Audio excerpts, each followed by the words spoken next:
자, 여러분 안녕하세요. 금일 한자. 네. 85번째 시간입니다. 오늘 함께 살펴볼 글자는 바로 이 글자입니다. 이 글자도 지난번에 제가 말씀드린 상서 서자와 더불어 상당히 어떤 그 다른 글자와 혼동하기 쉬운 글자 중 하나인데요. 바로 보시겠습니다. 이 글자는 옮길 사자입니다. 옮길 사자 한번 써볼까요? 두인변이 이렇게 있고요. 천천히 갈 착이라고 해도 됩니다. 다음에 그칠 지자에 여기 보시면 발족자 비슷한 것이 있네요. 사실 이 글자는 뭐 밟을 달자라고 밟다 라고 하는 경우도 있는데 실제로는 이 글자와 이 글자는 같은 글자입니다. 둘 다 발을 이렇게 나타내는 그런 한자 중에 하나죠. 그래서 이 두 개가 합쳐지면 지금은 좀 모양이 달라졌지만 발 두 개가 합쳐진 이렇게 하시면 안 되죠. 우리나라에서는 걸음 보자가 됩니다. 이 글자가 왜 안 되냐면 이 글자는 뭐 틀린 건 아닙니다만 일본의 신자체에서 많이 씁니다. 그래서 걸음 보자가 원래 발 두 개가 이렇게 뭐 이렇게 합쳐진 건데 이것을 우리나라에서는 걸음 보자를 이렇게 하고요. 중국도 마찬가지입니다. 일본에서는 이 글자를 한 획을 더해서 작은 소자에다가 적을 소자처럼 이렇게 씁니다. 이 부분이 다르죠. 중국에서 어떻게 쓰느냐? 중국은 또 중국 대륙에서 좀 다릅니다. 이거를 삐치지 않고 이렇게 보통 씁니다. 중국에서. 삐치는 경우도 있지만 상당히 특이하죠. 그래서 어쨌든 그 중요한 게 아니라 이게 발 두 개가 겹쳐져 있는 거고 여기도 사실은 어떻게 보면 그 사거리, 갈행의 왼쪽 부분이기 때문에 이것도 내 거리를 가다 이런 뜻으로 보시면 됩니다. 그러니까 이게 가는 것과 모두 다 관련이 있는 글자인데 결과적으로는 옮길 사자입니다. 1급에 배정이 되어 있고 장음으로 되어 있네요. 근데 이것을 한어 대사전에 찾아보시면 이렇게 되어 있어요. 갑골문 기준으로 발 두 개가 되어 있다. 거기다가 행자가 들어있다. 말씀드렸죠? 갑골문 보여드릴게요. 자, 그래서 이 글자는 옮기다, 빼앗아서 옮기다, 교화하다, 등급을 높이다, 유배시키다, 내쫓다 등의 뜻이 한어 대사전에 있습니다. 자, 그러면 갑골문부터 자형을 한번 살펴보겠습니다. 자, 이렇게 되어 있습니다. 보시면 갑골문에 확실하죠? 금문도 마찬가지입니다. 이렇게 사거리 중에 일부가 되어 있고 발이 두 개가 있습니다. 이거는 사실은 원래는 그냥 이동하다, 가다, 걷다의 뜻으로 보시면 됩니다. 발이 두 개가 있죠.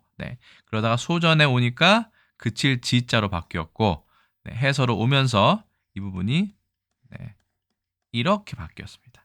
이 글자는 걸음 보자랑 같다고 생각하셔도 됩니다. 그러니까 길을 가다의 뜻이 되겠죠. 그런데 그게 나중에 옮기다. 특히 보세요. 빼앗아서 옮기다, 약탈하다의 뜻도 있어요. 탈취하다. 그 다음에 국가에 의해서 교화시키다, 유배하다, 내쫓다라는 거는 무언가 본인이 하고 싶지 않은데 강제로 어떤 권력기관에서 국가라든가 권력기관에서 억지로 이주시키는 거를 좀 말합니다. 그러니까 옮길 이자와는 조금 다른 부분이 있죠. 그런 걸 생각을 하시고 이 글자를 바라보시면 조금 더 정확할 것 같습니다.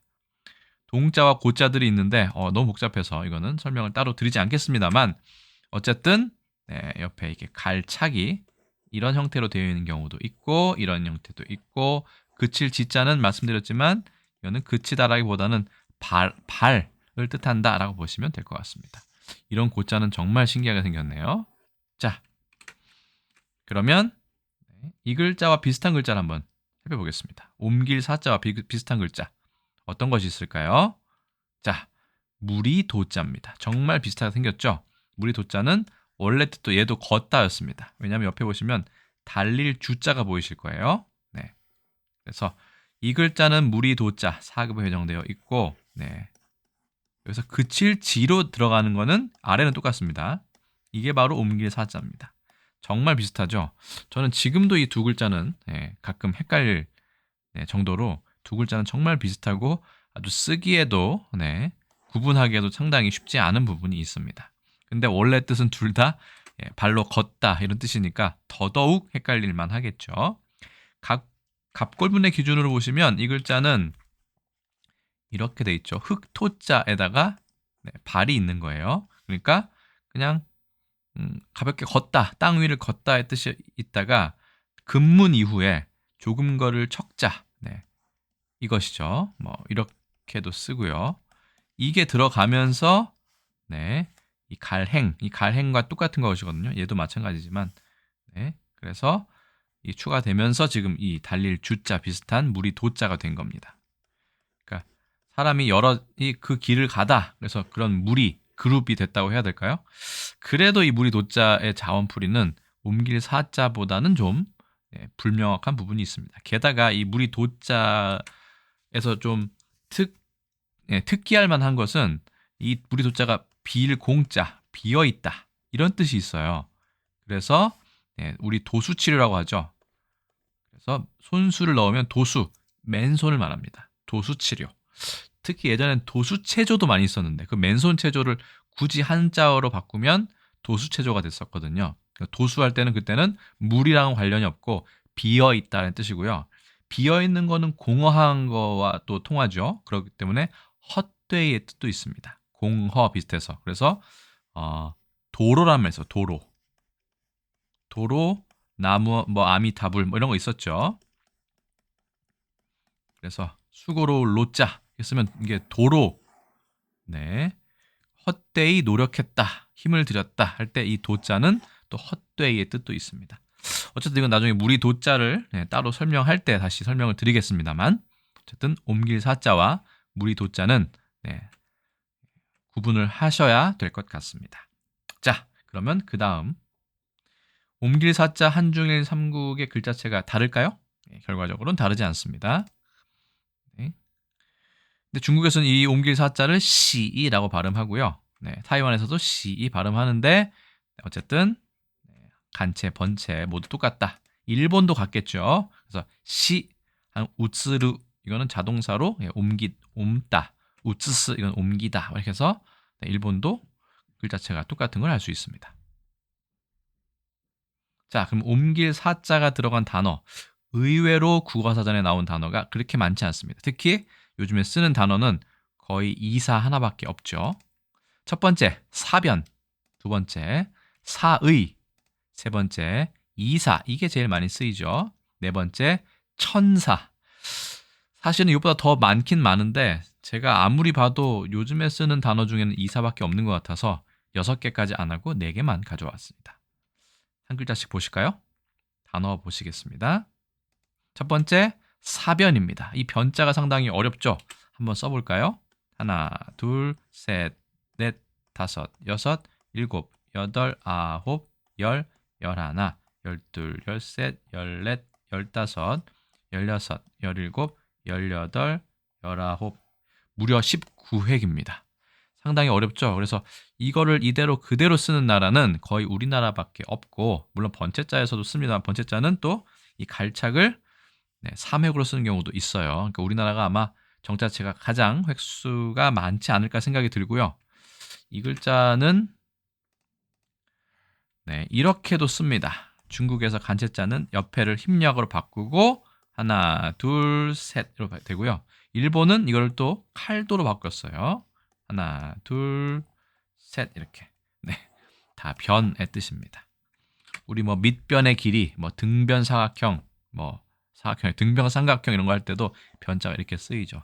변방으로 쓰이고 여기선 변방입니다. 그래서 사변이라고 하면 변방에 강제로 이주를 시킨다 이런 뜻으로 사변이라고 쓰는데 저는 많이 못 봤어요. 예전에 국가에서 억지로 이주를 시키는 정책 중에 하나라고 보시면 되겠죠. 그러니까 이 옮길 사자는 무언가 본인의 의지로 가는 것도 있겠지만 억지로 어디에 좋지 않은 곳이나 원하지 않는 곳에 보내는 것을 사라고 하는 경우가 꽤 있습니다. 유배나 귀양을 포함해서요. 자, 그 다음 글자는 사의입니다. 이리저리 왔다 갔다 함. 의자가 들어가는 게 특이하죠? 넘어가겠습니다. 많이 쓰는 표현이 아니니까요. 세 번째, 이사. 이거는 한자 시험에도 도금 읽기로 많이 나오는 표현입니다. 이도 뭐 이런 거 아니고요. 이사입니다. 말씀 아시는 바와 같이 사는 곳을 다른 데로 옮김 이런 뜻입니다. 그래서 이가도 있고 전사도 있고 전택도 있는데 네. 이게 구를 전자가 있는 게 좀 재밌습니다. 왜냐하면 우리가 어디 점포를 이전했다, 본사를 이전했다 할 때 옮길 이자를 쓰거든요. 개인적으로 이사는 둘 다 네, 옮기다의 뜻이지만 이 글자는 무언가 본인의 의지로 옮기는 느낌이 들고 이 사 같은 경우는 아까 말씀드린 것처럼 강제로 옮기는 듯한 그런 느낌이 살짝 개인적으로 듭니다만 네, 둘 다 비슷한 의미에서 시작했다라고 보셔도 되겠죠. 자, 그렇습니다. 이전의 한자가 구를 전자로 된다는 거 일단 참고하시고 다음 글자 보시겠습니다. 네, 천사입니다. 움직여서 옮긴다. 3급에 있는 옮길 천자인데 이 옮길 천자도 의외로 잘 외워지지 않아요. 전 개인적으로는 그랬습니다. 이거 자체가 원래 옮길 천자인데 거기다가 네, 갈착자를 붙인 거죠. 이렇게 네, 우리 천도할 때 수도 천도를 할 때도 천자를 많이 쓰죠. 자, 그래서 천사라는 말도 있긴 있지만 현대어에서는 거의 쓰이지 않는다. 이 정도 보시면 되겠습니다. 한 가지 국어사전에는 등재되어 있지 않은 단어를 하나 살펴보겠습니다. 사민입니다. 제가 말씀드렸죠. 옮길 사자는 좀 더 국가에 의해서 강제로 옮기는 어떤 느낌이 있다고 말씀을 드렸습니다.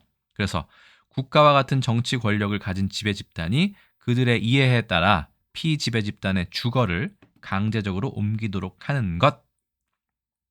지배 집단이 이해에 따라. 그래서 국어사전에는 이거 찾아보면 없습니다. 사민이라는 말이. 근데 이 글자는 한국 고전 용어사전에 나와 있고 그 다음에 실제로